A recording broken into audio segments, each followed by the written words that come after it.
Welcome to Talk Time with MaxContact, the podcast where we talk about the latest contact center and customer experience, industry news, and insights.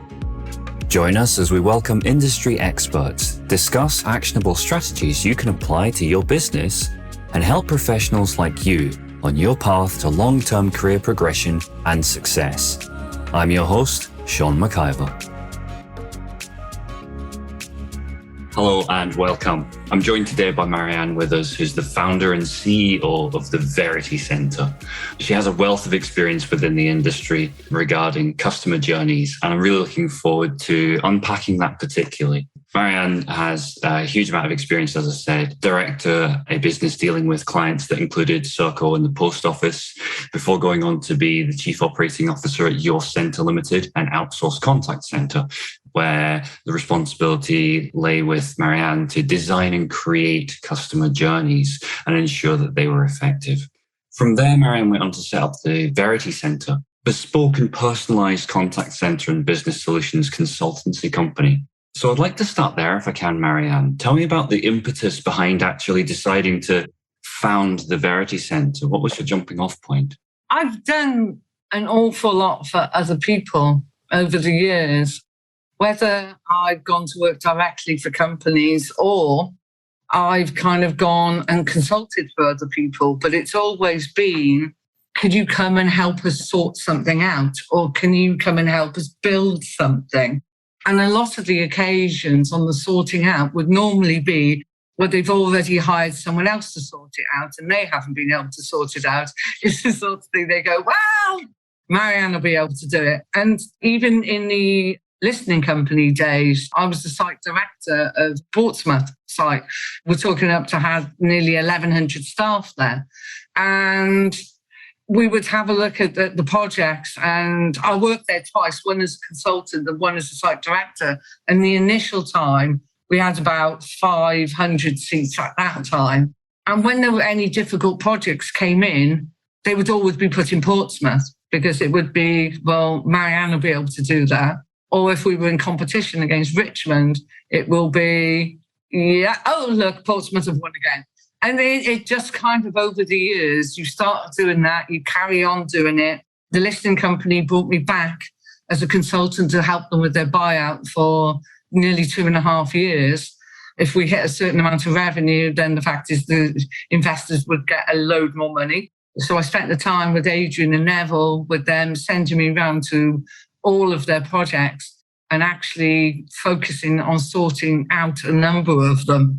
There were ones that were in the red, never hit target, and my direction was put them in target and get them in the black, which is what I did. And you just get to the point of going, why don't we do it for ourselves? And so Adrian and I went out and set up YCL.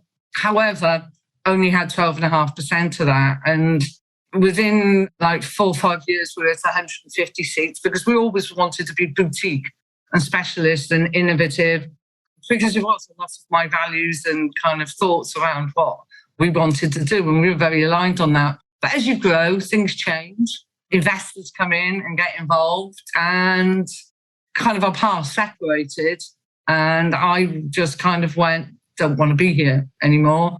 And not sure what I want to do, but kind of was just a little bit saddened and needed to kind of move on. So I did, and decided, well, at that time, I went, well, I'll just go and do consultancy. And had a message from Humphrey Davis out in South Africa, where he was at the time. And he just was kind of like, Marianne, where's your focus? Kind of went to bed that night, woke up in the morning and went, hang on a minute. You spend most of your life with people asking you to go and sort things out or set things out.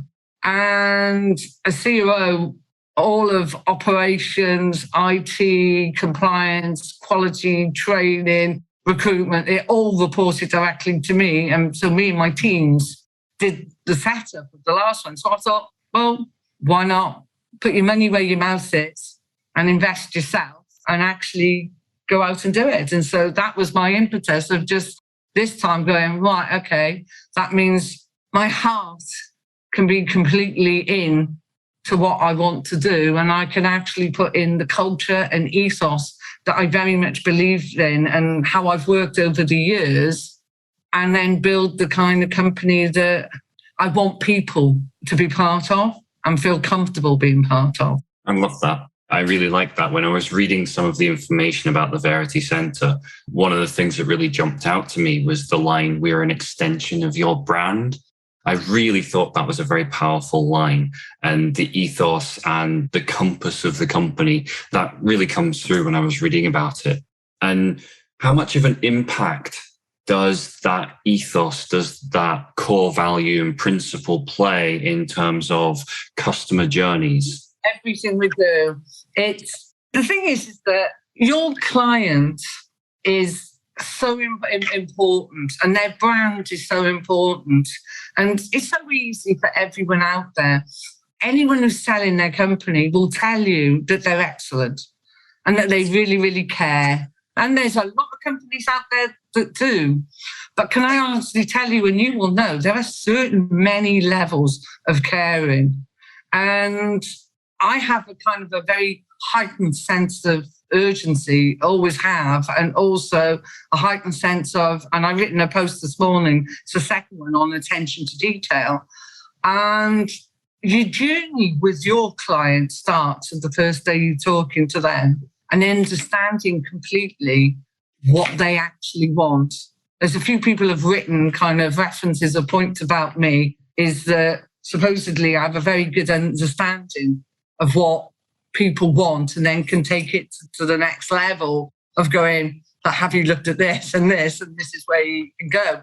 So the journey for the client itself is an extension to the journey for their customer.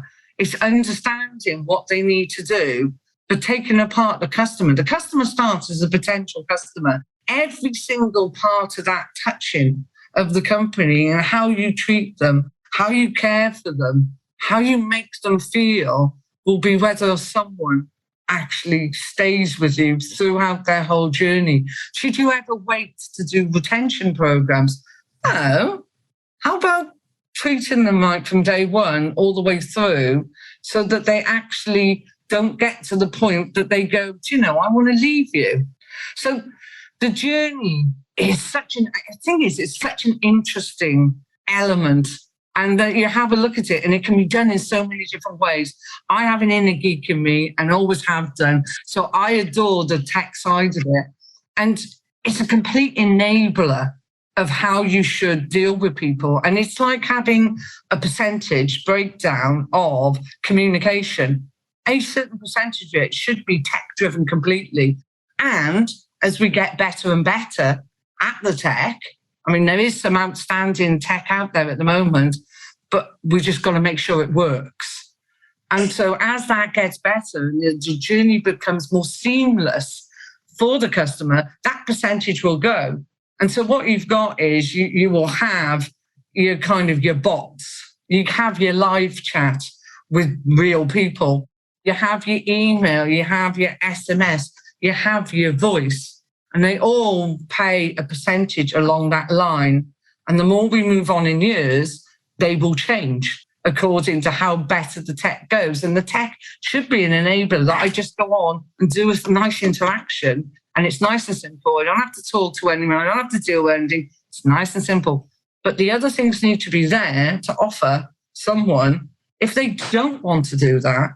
And as I say, we have to understand whatever happens throughout the world, that people will want to use different parts. You can't go, I'll cut off email, I'll cut off voice. And your tech part will grow as we all get older, and it will change. But it's understanding that whole journey and understanding how it is going to change and adapt, and working with the people to make their lives easier and giving them that comfort factor and peace of mind in what they do and how they communicate.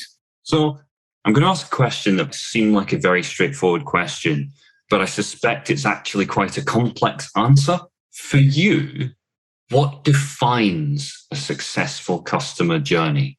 I think it's core to what you're talking about, because are we talking about the whole life of a customer journey, or are we actually talking about the customer journey of someone ringing in? Are we looking at the customer journey if an outbound call is being made? Or is it the journey when you're actually dealing with a bot? So there's all manners of different customer journeys, and they all will be integral to the life cycle of that customer. That makes sense. Yeah, I follow that. Okay. At the moment, an entrepreneur in residence at the University of Portsmouth. And one of the aspects of that is helping to contribute to the shaping of the strategy, enterprise, and the entrepreneurial learning programs. So with that in mind, so if you were talking to someone who was looking to set up a company and they were looking at customer journeys, what aspects of that successful customer journey, macro or micro, do you think organizations, either new or established, miss most often? Thought pattern. I think, again, there's many different attributes that you need to kind of look at. If you're going to start out, the Verity Centre is very different from a lot of outsourcers that have set up, for the fact of a lot of the outsourcers that are out there, the BPOs, have, all started with some major project as being their first client. So actually, you're very in the middle of the fact of you have a journey to actually deal with immediately. Like I did in YCL. When we set that, we had the military mutual, and we actually built and set up an insurance company. So you're actually in the detail of writing from end to end, from potential customer to MTAs, to claims. And actually, we had the most beautiful workflows that you ever could imagine. Actually, there's a side story of that. You'll love this, because Adrian and I got told off. We had this guy who was brought in by our parent company, Regis, at the time. And so he was documenting the journeys. And he was a man who was being paid a lot of money as a consultant. And he had the most wonderful case in the world. And it had everything you can think in there, all the pens, all the nice little stickies and flags and all the pretty things. And I remember doing this massive journey, and it was Adrian and I who were doing all of we need to do this, we need to move this to there and everything. And he took it all away. There's lots of stickies on everything, because you weren't supposed to write on the journey. So you get to stick little pink things or orange things or little pins or whatever all over it. And about 2 weeks later, we came back to a meeting, and it was all spread over a long, long table. And we walked in, and I went, none of the updates have happened at all. I kind of looked at me, and this guy was out of the room at the moment. So Adrian and I got pens and started drawing it on the journey. And we wrote it all on the journey. When he came back in, we just shouted at like 5-year-old children. And it was just like, and said, how dare we were to put anything on there, because all it should be is stickers and pins and things like that. And we went, yeah, but you haven't done any of the work in the last 2 weeks. So we've just written it all, and it's taken us about 20 minutes to write it on yet. So anyway, that was the side, that didn't go down too well at all. But let's say that gentleman actually was not longer with the project about 2 days later. But yeah, any customer journey was, as I say, we are very, very different. We started off with absolutely nothing at all. We had no initial project. It was about going out there, and it was finding the business, setting up from absolutely nothing. So from 1st of March last year until the beginning of August, there was me, because I didn't want to actually set up anything from a point of going live with the client until around the end of September. I wanted to bring people in from the beginning of August who would be focused on for a month, 2 months on writing processes and getting us to the level that we could actually combat any BPO in the way of going up against them with business, because of our processes would be either aligned or better than theirs. So our due diligence was our complete and utter focus. So again, if you look at it as a journey, you have to start somewhere, and your processes are absolutely vital. But before then, it was me getting a building ready, getting the tech in place, getting all the things in place to be able to get those people in to do that, ready to be able to go out and be able to pitch to clients that I had a building. One, it looked nice, which I actually had to send photographs to someone before they would even talk to me, which was absolutely brilliant. It's like, can you send photographs of the building you're in to make sure that it's a nice building before we would talk to you? And I kind of went, okay, fine, we'll do that. I had to produce quite a lot of references for some people before they would talk to me. One, I'm known in the industry, but you're opening a company that is great. There's Marianne. She can come in and consult, do this, do that. But this is the Verity Centre. How's this going to work? How are you going to bring everything together in here? So your mapping of your journey before even you get to is part of it. Because when you're talking about a customer journey, this is your client's customer journey. And then once you get to start working for a client, you have to look at your client's customers and their journey. So it's a lot of attention to detail, but not micromanagement. I've had this discussion with someone on the post this morning. Actually, it was Paul Banks. Hi, Paul. I'm only out there. Love you to that. But he was saying too much attention to detail is micromanagement or macromanagement. And I kind of said, you're getting my point wrong. I'm not talking about being in the detail. I'm talking about paying attention to the detail. And there is a complete and utter difference. One of them could actually save the country millions in the way of time, effectiveness, money, that type of thing. Because we all kind of go on about the fact of people make mistakes. Yeah, absolutely. And you learn by the mistakes. But how many mistakes do you let happen? And are the mistakes because of it's a lack of focus and a lack of paying attention to detail? So as an example will be customer journeys and the tech element. How many times are we getting extra calls on the voice side and the inbound lines because basically the tech's not working? And when you get into it, the tech's not working because it hasn't gone through the tests that it should do. Or it's gone through initial tests, it's absolutely fine.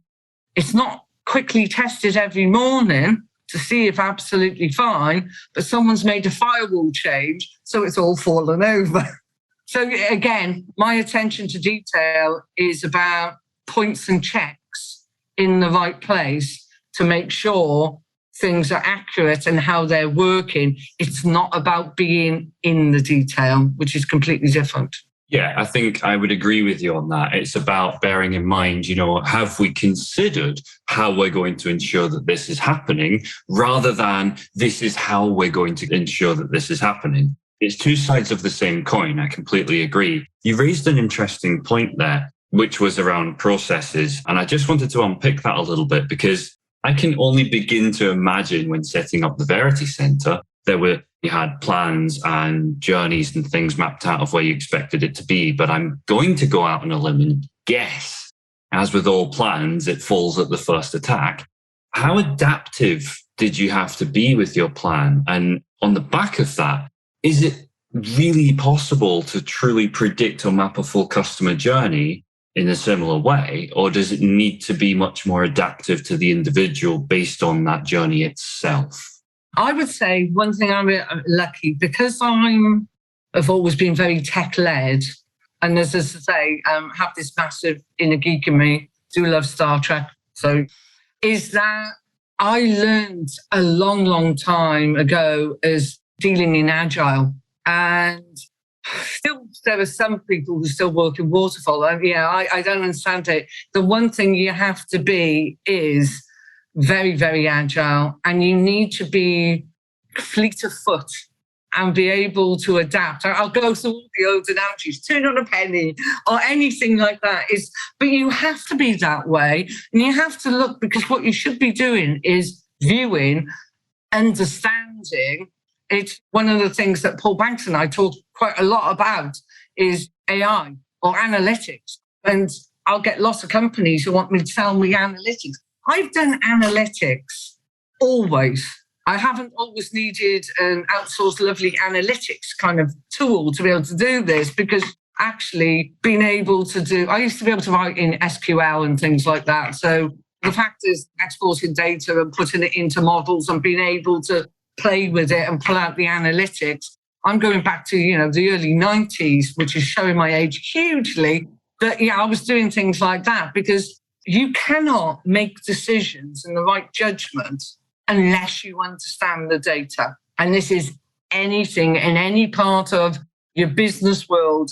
Factual information allows you to make the right judgments. And so when you're setting things up, basically, if I had about 20 pairs of hands with balls and was able to juggle absolutely beautifully, that is what you're doing. And that's what you need to do when you're doing something like this, because you've got to be aware of everything that's around you and also the constant changes that is going to make. It's not an outsourcer that's got like 1,000 seats where it becomes, and I apologize to them, I don't mean it in this way, it becomes a lot easier because you have very structured management teams of being able to lead and guide the people to be able to do it. When you're kind of small, my team, who I think are the most amazing team ever, have had to juggle so many balls to be able to do what you need to do because you can't add in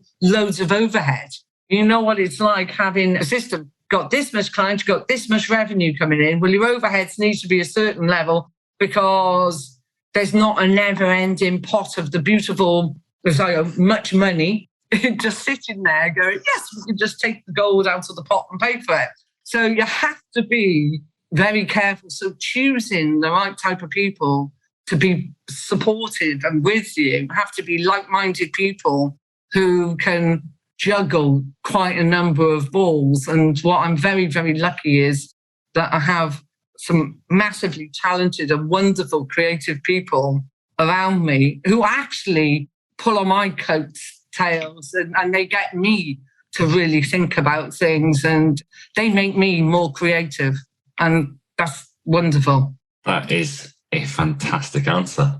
I want to kind of dig into that a little bit, if I may. So again, from kind of what I've understood of the Verity Centre in my research, again, to quote, our services are personal and bespoke. We offer you a range of customized, tailor-made services to support your particular market and your specific needs. So we talked about being a data-driven organization. In terms of the customer, do you think it's important to focus on the consumer as a collective group? Or should the focus be more directed perhaps to making the experience as personal as possible and having that personal and bespoke experience? I think you've got a dual of kind of both, because there will always be a kind of a path and could be kind of call it a skeleton of this is the way and this is the movement you should be through the journey. Well, I've always looked at it as on an individual basis, whether it's the agent or whether it's the customer, it's kind of the meat around the bones of what you add into it. To be honest, we say that we give you a respectful approach to communication, and I'm not having to go at anyone else saying that they don't. But what I very much kind of think very, very carefully about is the fact of the communication level and how two people speak to each other and how they engage with each other. Now, the fact is that I can go out there and everyone will go from any contact center will tell me that they all do it wonderfully. Okay. Now, I've consulted in a load of them and I've been through a load of them. And there are some very, very good people out there, absolutely 100%. And some outsourcers do it far better than other outsourcers.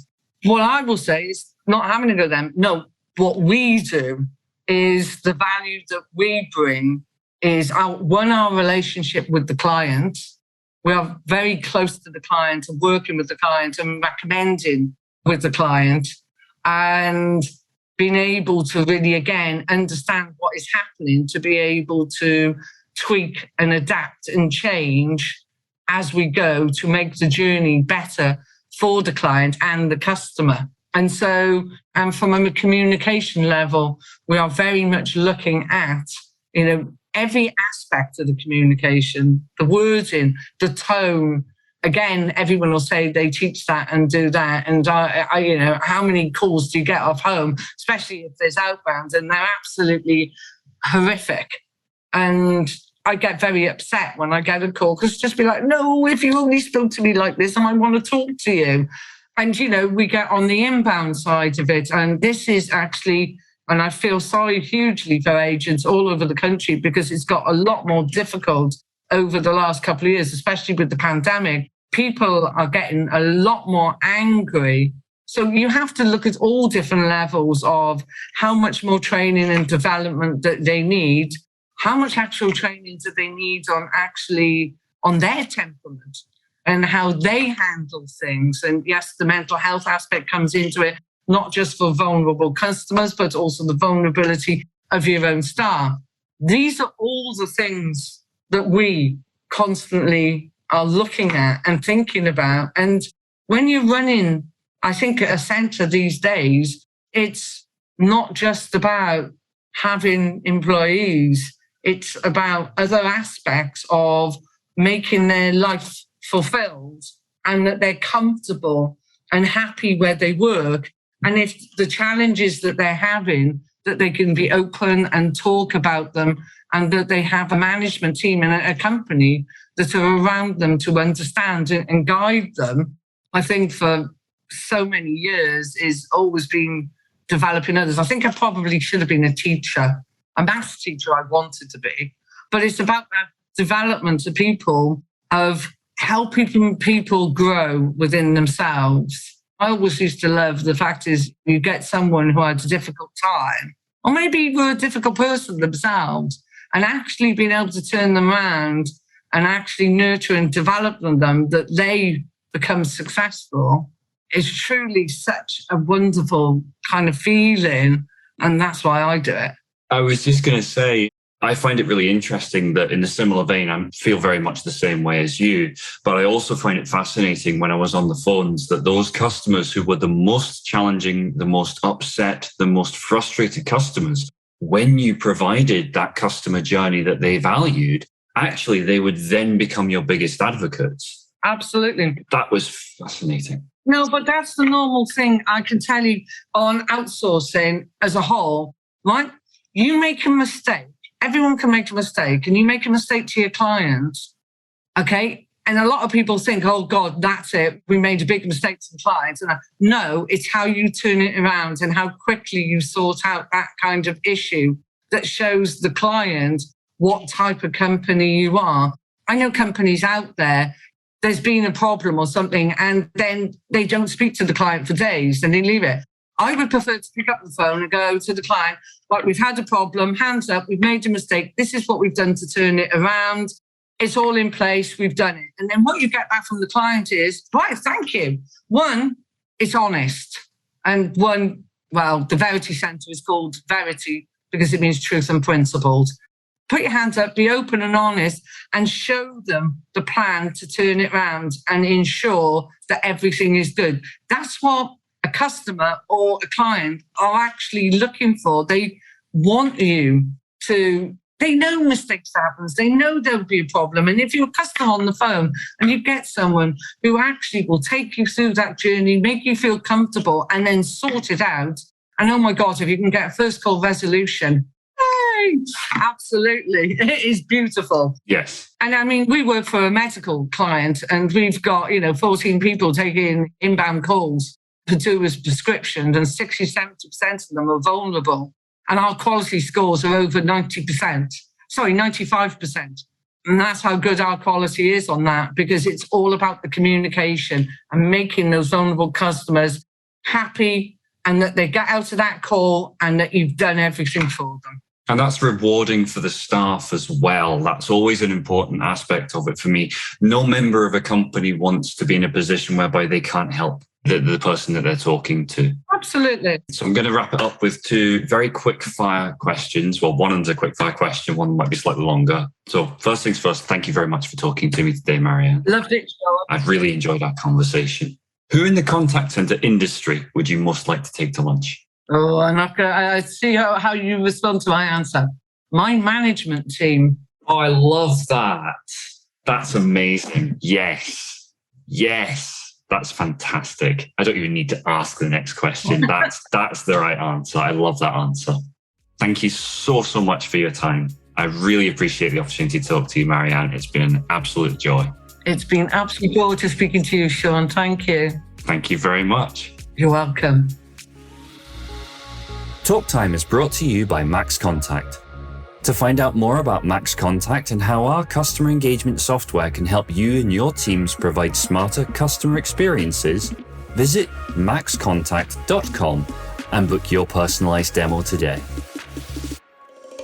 Be sure to search Talk Time with MaxContact in Apple Podcasts, Spotify, Google Podcasts, or anywhere else podcasts are found, and leave us a positive rating to help other like-minded individuals join the conversation.